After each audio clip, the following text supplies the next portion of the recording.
Hello साथियों, नमस्कार। स्वागत है आप सभी का। कैसे हैं आप सब? उम्मीद करते हैं आप सभी अच्छे होंगे। तो दोस्तों, भक्ति और सूफी आंदोलन भाग 2 आपके समक्ष है। यहाँ पे हम लोग बात करेंगे कुछ महत्वपूर्ण सवाल जो अधूरे रह गए थे, जो हमने भाग 1 में नहीं किए हैं, तो उन्हीं को यहाँ पे हम पूरा करने वाले हैं और बड़े अच्छे तरीके से करने वाले हैं। तो आप सभी को शुरू से लेकर आखिरी तक बने रहना है और अच्छे से प्रयास करना है कि आप आंसर जितने आए उतने नीचे कमेंट बॉक्स में दे पाए। क्लियर? चलिए स्टार्ट करते हैं। सवाल नंबर 1 आपके समक्ष में कुछ यूं है।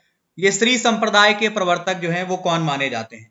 ये सवाल कई बार पूछा गया है। श्री संप्रदाय के प्रवर्तक कौन माने जाते हैं? तो याद रखिएगा, श्री संप्रदाय के जो प्रवर्तक हैं वो आपके रामानुजाचार्य माने जाते हैं। कौन माने जाते हैं? रामानुजाचार्य माने जाते हैं। बहुत इंपॉर्टेंट रहेगा ये आपके लिए। अगला सवाल है, किस संप्रदाय को हरिदासी संप्रदाय भी कहा जाता है?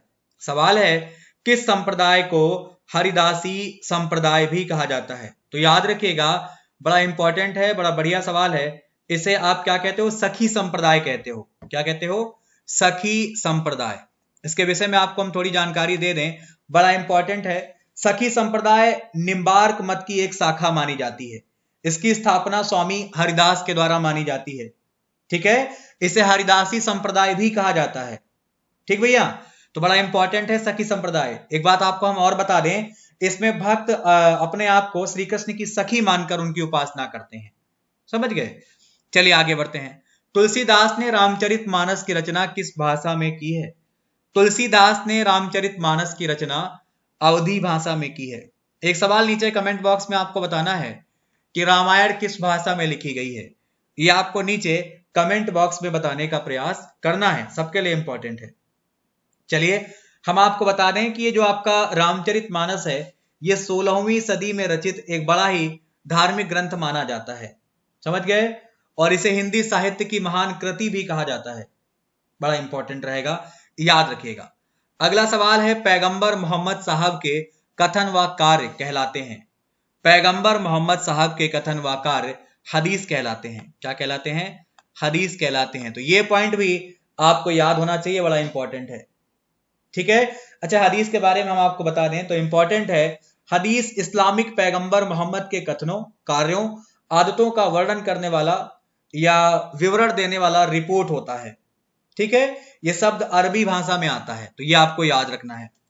अगला सवाल है, किस संत ने ईश्वर को अपने पास अनुभव करने के लिए नृत्य और गीतों को माध्यम बनाया? यानी कीर्तन होता है ना, जो कीर्तन करने वाले लोग होते हैं, नाचने वाले लोग होते हैं, उनके लिए है ये बड़ी धार्मिक आस्था है। ये चैतन्य महाप्रभु के विषय में हम बात करेंगे। क्या होगा? चैतन्य महाप्रभु। ये अपने आप को मतलब ईश्वर के पास पाने के लिए ये माध्यम अपनाया। ठीक है। चलिए आपको बताना है, अद्वैतवाद सिद्धांत के प्रतिपादक माने जाते हैं। अद्वैतवाद सिद्धांत के प्रतिपादक की बात करेंगे, कौन माने जाते हैं? तो शंकराचार्य जी माने जाते हैं। ये आपको बढ़िया से याद रखना है, कौन माने जाते हैं? ये आपके शंकराचार्य जी माने जाते हैं। बड़ा इंपॉर्टेंट रहेगा और आपको याद भी रखना है। ठीक है भाई। चलिए, यदि संस्कृत देवभाषा है तो मेरी मातृभाषा मराठी दस्यु भाषा है, या किसकी उक्ति मानी जाती है? ये कथन किसने कहे थे? तो याद रखिएगा, ये कथन एकनाथ जी के माने जाते हैं। किसके? एकनाथ जी के माने जाते हैं। ये भी आपको अच्छे तरीके से याद रखना है, बिल्कुल भूलना नहीं है। ठीक ना? आपको हम बता दें, ये एकनाथ जो हैं वो मराठी संत माने जाते हैं। महाराष्ट्र की अत्यंत विषम अवस्था में इन्होंने जोड़ने का प्रयास किया। समझ गए आप? तो बड़ा इंपॉर्टेंट रहेगा, ये आपको ध्यान रखना है। किसे कुछ विचारकों ने प्रच्छन्न बौद्ध की संज्ञा दी है? तो याद रखेंगे, शंकराचार्य को कुछ विचारकों ने यह संज्ञा दी है, जो आपको याद रखना है, प्रच्छन्न बौद्ध। समझ गए आप? चलिए आगे बढ़ते हैं और अगले महत्वपूर्ण सवाल की बातचीत करते हैं। अगला सवाल है, शिवाजी के आध्यात्मिक गुरु कौन माने जाते हैं? तो शिवाजी के आध्यात्मिक गुरु का नाम है समर्थ गुरु रामदास।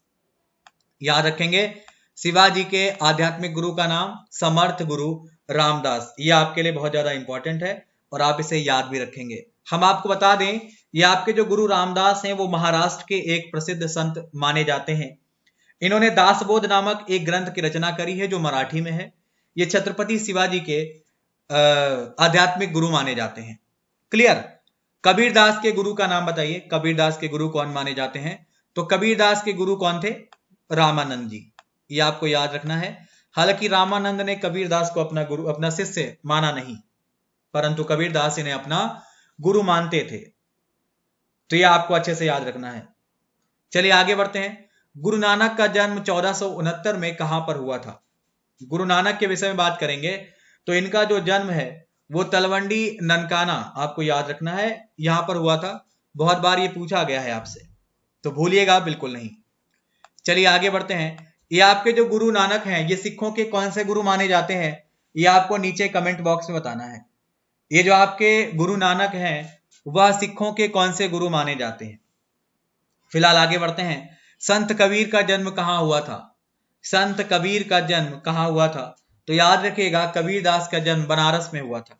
कहां पे हुआ था? बनारस में हुआ था। एक सवाल आपको नीचे कमेंट बॉक्स में बताना है, मंदिरों और घाटों की नगरी किसे कहा जाता है? ये आपको नीचे कमेंट बॉक्स में करना है कि मंदिरों और घाटों की नगरी किसे कहा जाता है। चलो भाई, कुछ लोगों की माने तो कबीरदास का जन्म 1398 में काशी में हुआ था। इनके पिता का नाम, इनके पिता और माता का नाम नीरू और नीमा, आपको मालूम होना चाहिए। और ये हिंदी साहित्य में जो इनका योगदान है वो अनमोल है। नेक्स्ट, दक्षिण भारत का वह संत कौन था जिसने अपना अधिकांश जीवन उत्तर भारत में वृंदावन में बिताया? दक्षिण भारत के उस महान संत का नाम जिन्होंने अपना लगभग जीवन जो है वो बिता दिया वृंदावन में, तो इनका जो नाम है वो आपको ध्यान में रखना है, निम्बकाचार्य। समझ गए?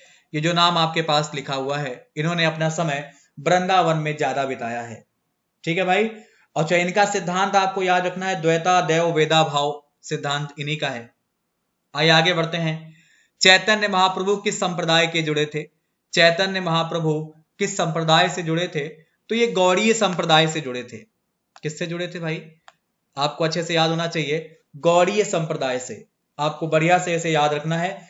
चैतन्य को बंगाल में आधुनिक वैष्णववाद को ही आप क्या कहते हो? गौड़ी संप्रदाय कहते हो। तो इसके लिए संस्थापक के रूप में जाना जाता है। बहुत इंपॉर्टेंट है। ठीक है। इनके अनुयायी जो हैं इन्हें कृष्ण या विष्णु का अवतार मानते हैं। इन्हें गौरांग महाप्रभु भी कहा जाता है। तो ये सब आपको ध्यान में रखना है, मैंने बताया है। असम का चैतन्य किसे कहा जाता है? असम का चैतन्य किसे कहा जाता है? तो शंकर देव को, ये जो नाम लिखा हुआ है, इन्हें असम का चैतन्य कहा जाता है। बहुत ज्यादा इंपॉर्टेंट है। श्रीमंत शंकर देव असमिया भाषा के बहुत बड़े कवि माने जाते हैं। ठीक है, तो ये आपको ध्यान में रखना है। ब्रह्म सत्य है और जगत मिथ्या है, यह कथन किसकी है? यह कथन किसके द्वारा कहा गया है? ब्रह्म सत्य है और जगत मिथ्या है, ये कथन शंकराचार्य के द्वारा कहे गए हैं। किसके द्वारा? आदि गुरु शंकराचार्य के द्वारा कहे गए हैं। इन्हें जगत गुरु भी कहा जाता है। ब्रह्म सत्य है और जगत मिथ्या है। ठीक है भाई, ये आपको याद होना चाहिए। नेक्स्ट, अगला सवाल रहेगा, उड़ीसा नरेश प्रताप रुद्र किस वैष्णव संत का शिष्य बना? उड़ीसा नरेश प्रताप रुद्र जो है वह चैतन्य जी के, किसके? महाप्रभु चैतन्य के शिष्य बने, जो आपको मालूम होना चाहिए, बड़ा इंपॉर्टेंट है। चलिए आगे बढ़ते हैं। अच्छा, भक्ति कवियों में चैतन्य एकमात्र ऐसे कवि थे जिन्होंने मूर्ति पूजा का विरोध नहीं किया। चैतन्य महाप्रभु के बारे में आपको मालूम होगा, इन्होंने मूर्ति पूजा का विरोध नहीं किया। उनके दार्शनिक सिद्धांत वेदांत की, अद्वैतवाद की शाखाएं मानते हैं। तो ये सब आपको ध्यान में रखना है। किस भक्ति संत ने अपने संदेश के प्रचार के लिए सबसे पहले हिंदी का प्रयोग किया? तो ये आपको याद रखना है, रामानंद ने। और रामानंद किसके गुरु हैं? अभी थोड़ी देर पहले आप करके चले आ रहे हो। इन्होंने सबसे पहले हिंदी का प्रयोग किया, तो ये भी आपको याद रखना है। रामानंद का जो जन्म है वो प्रयाग में हुआ था। ठीक है भाई, तो आप इसे अच्छे से याद रखो।